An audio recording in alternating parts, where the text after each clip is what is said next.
Sarvebhyo Namo Namah. The topic of my paper is Ramayana, an ethical treatise for modern political leaders. Politics has been an integral part of our lives since ancient times.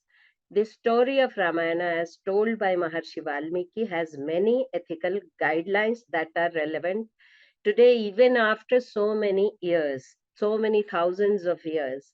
These guidelines ought to be followed by modern political leaders to maintain peace and harmony in the state, the country, the world, as the politics has gone down considerably.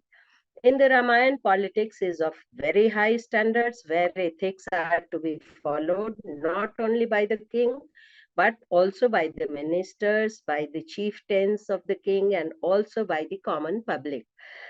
In modern times, we have the prime minister, the presidents, the cabinet ministers, state ministers who are our political leaders and are supposed to run the country smoothly and honestly, but they are not able to do so due to various reasons. In the Ramayana period, we had a king who, along with his ministers and the army chiefs, looked after his kingdom in the best possible way he could. Even if he had to give up his worldly comforts and lay his life for the welfare of his people, these kings always consulted their ministers. In Ramayana, Dashrath, Ram, Raman, these are the kings who had many ministers to advise them. The seventh chapter of Ramayana in Balkand narrates the qualities that the ministers should have. Rama's father Dashrath, the king of Ayodhya, had 8 primary ministers named Drishti, Jayant, Vijay, Sushrat, Rashtravardhan, Akop, Dharmpal, and Sumantra, who were well aware of the qualities of a minister. They could judge a person from his outer expressions. They always thought of the welfare of the king and the kingdom and followed simple living and pure thinking, which most of our politicians need to follow today. All of these ministers, apart from being very learned, were also very humble, able, composed, strong, alert, forgiving, had pleasing manners, and lived in accordance with the king. These qualities made them respectable in society and loved by the king, and also made them famous worldwide. Always busy with the administrative work of the kingdom, they took decisions only after discussing and analyzing the whole situation, not only in official matters, but sometimes the king consulted them in their personal matters also. We all know about the Putreshti Yagya done by Dashrath, for which he had consulted his ministers prior to that. Mm, When they were very tactful and friendly, and if the need be, they would not hesitate punishing even their own sons. They would make efforts to increase the treasury and army by fair means. They would never harm the enemy if he is not guilty. They were full of valor, enthusiasm, and always followed ethics in doing their work. Their thoughts were pure and they had unanimity in reaching a conclusion. They maintained personal hygiene, cleanliness, and wore good clothes as well. Their eyes of justice always remained open. They were loyal to the king and the kingdom. When King Dashrath decided to make his elder son Ram the king, the first thing he asked him to explain the ethics and code of conduct that a king or a leader of a country should have. He tells him to always be humble and have command over his 5 senses, to be a Jitendriya. Raman King Raman also had ministers, as many as 24 ministers in his cabinet, you can say, and their names are, some of the names are here: Mahodar, Prahas, Mari, Shuk, and so on. Raman says that all of you are very wise, so you analyze the situation correctly and collectively and reach a decision. You should advise me for whatever is good for the city and the army. The ministers always discuss the situation before reaching any decision. There is a reference in Sundarkand where Raman sends his the sons of his ministers in the battlefield, and then he sends his army chiefs. And we all know later he sends his own sons. So this was the status of the political leaders, or you can say the kings at that time.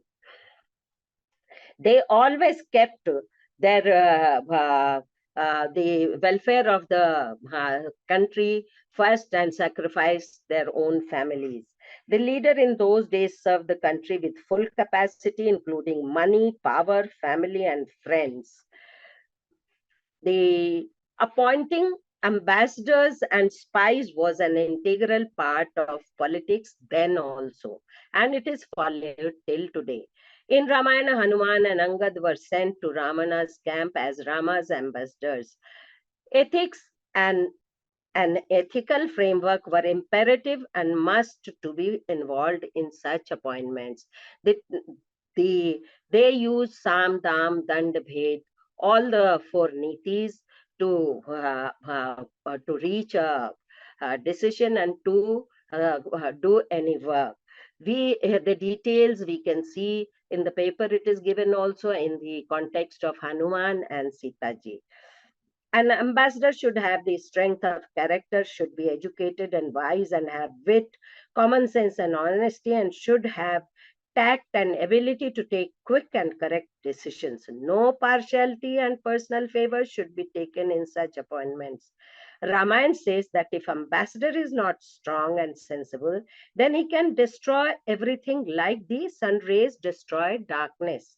भूताश्चार्थ विनश्यन्ति देश कालः विरोधिताः.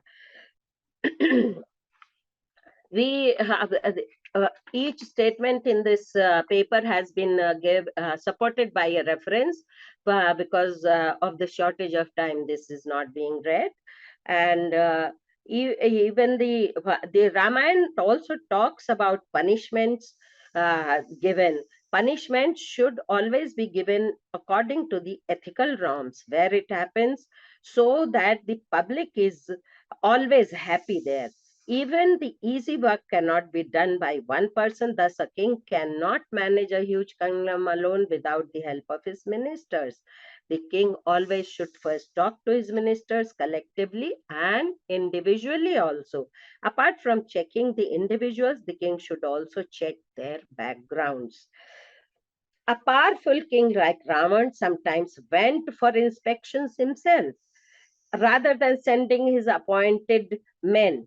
During the war with Rama, he inspected the major points of Sri Lanka himself. Mm, Modern politics has become complicated, unethical, and unsafe everywhere. Ambitions have paved way for bribery, hoardings, and other dishonest means. Slaughters and massacres are commonplace. The Ramayana advocates appointments in politics of only those who are of high moral character and would not take bribes, are not fraudulent, and have some work experience in the field. Amatyan upadhitan pitrapaitamaha shuchin. A leader is supposed to be always thinking about the welfare of his people like a father. King Dashrath always looked after his interests of his people like a father would do for his own sons. People have the tendency to follow and copy their leaders, so it is imperative for the leader to be non-greedy and content. Today's world abounds in turmoil, violence, unrest, unhappiness, and dissatisfaction. The Ramayana has an answer and solution for each of these. A leader should follow dharma, arth, kam, moksha. He should be such that his army and his people have confidence in him. Otherwise, they will abandon him. Hinam rati gunaihi sarvebhya hantaram avahe sena tejati sambigna nripatim tam nareshwara.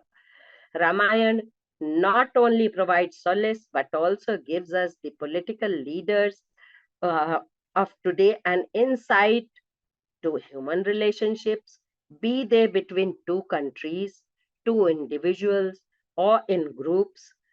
Uh, it is always there. It compares behavior exhibited in such situations as opposed to the behavior that should have occurred in the society's interest. If the ethics in politics, as outlined by Ramayana, are followed, it will help clean the whole system and establish global peace and harmony on the lines of Ramrajya, where everyone was happy and content. Thank you.